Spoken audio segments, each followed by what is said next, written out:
Since taking the helm at the Urban League of Arkansas, CEO Scott Hamilton has led that organization to involve itself in a multitude of things from social justice to feeding the hungry.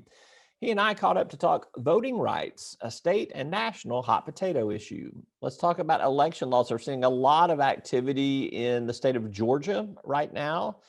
We have seen some activity at the state of Arkansas, but not nearly to the extent that we're seeing in the state of Georgia.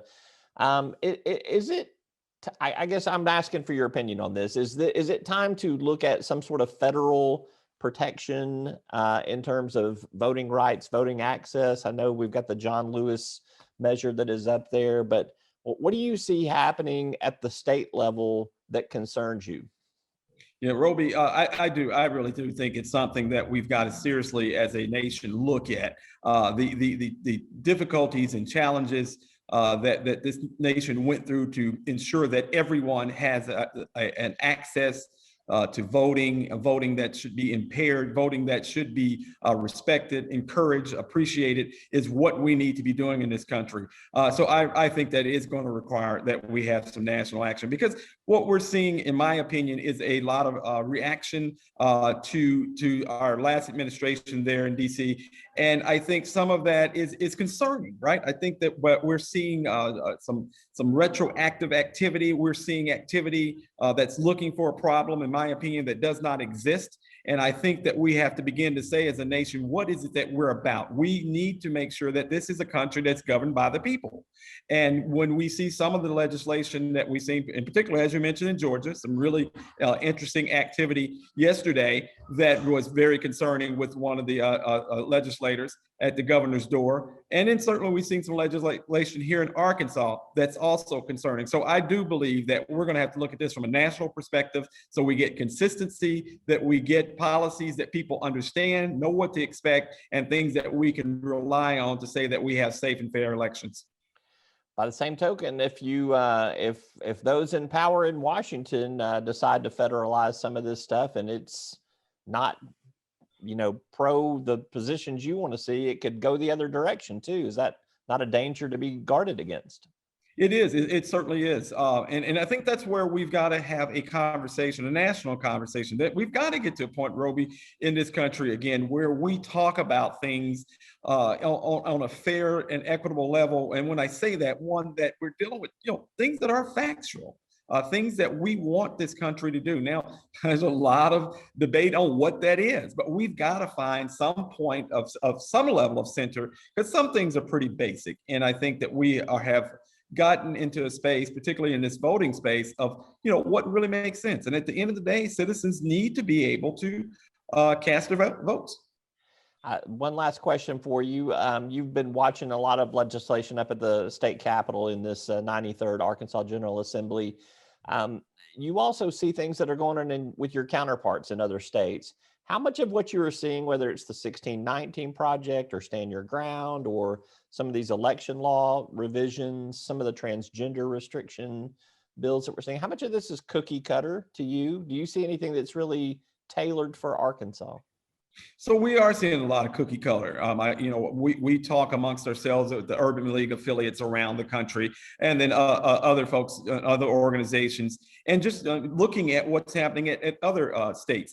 And we're seeing a lot of what appears to be a cookie cutter legislation. The topics and agendas that are being promulgated and delivered at multiple states simultaneously, that suggests, there is some consistent work and a push to get things on a certain agenda that don't appear to be localized legislation. And that's concerning because, again, we're Arkansans. I think Arkansans need to be able to speak and present what Arkansas believes is best for Arkansas.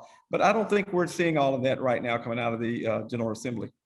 Governor Hutchinson signed a law that you were part of, a law enforcement task force over the course of the past several months that looked to make some changes. There seems to be something codified now in terms of going forward to provide feedback to police forces and local municipalities going forward. Are you in favor of that legislation? Do you see something positive having come from all of that? Yeah, I see some positive. We've got some that's going to present opportunities for localized law enforcement agencies to get body cameras, things like that. Less lethal equipment. There's some legislation there. It's actually a really nice one where we're reducing the retirement years from 30 to 28. So these are things that I think are very important. We believe our law enforcement officials are they're great folks. I mean, they've got a tough job. We know that. We recognize there are some concerns and issues, and that's what we looked at. That's what the governor asked us to look at. There are a couple of things that are concerning that have not been presented or gone through. But at the end of the day, I think it was definitely a good exercise to bring some attention to what we need to be looking at with law enforcement in our state. But there's still some more work that we need to do in that space. Yeah, give me a topic or two that you feel like still needs work. So there was a little conversation about the use of chokeholds. That's one that I think that we need to really consider. Is that a proper tactic? You know, we understood that there are certain times that a law enforcement officer may have to do what they need to do to, quite frankly, save their life. I mean, we saw and got a chance to witness some of the things that our officers deal with. But we've got to look at things also that could be damaging, that could be risky. So those are things that we need to consider, is that what types of policies should we put in place? What types of training needs to be put in place to make sure that when there's engagement with law enforcement and citizens, that we have outcomes that are more likely to be at least safe and not getting to a point where either party is injured. What is still on the agenda for you up at the Arkansas State Capitol this legislative session? Yeah, so we're looking at some of the housing bills. There's a couple that are out there. One in particular deals with the creating a habitable property for landlords, the landlord tenant bill. You know, Arkansas is, I think, the only state that does not have a legislation that really defines what habitability is in a rental property. So you'll see us in that space. We believe that Arkansans need to expect to have a property that is safe for their families, for their kids, things that they should expect, that things that they should know they have a responsibility for. But I think this needs some definition. I think there's a lot of looseness, if you will, in terms of our housing stock as it relates to rental properties. And we just need to clean that up, make sure that everybody knows what their roles and responsibilities are in that space, and create an environment where folks feel comfortable in their properties.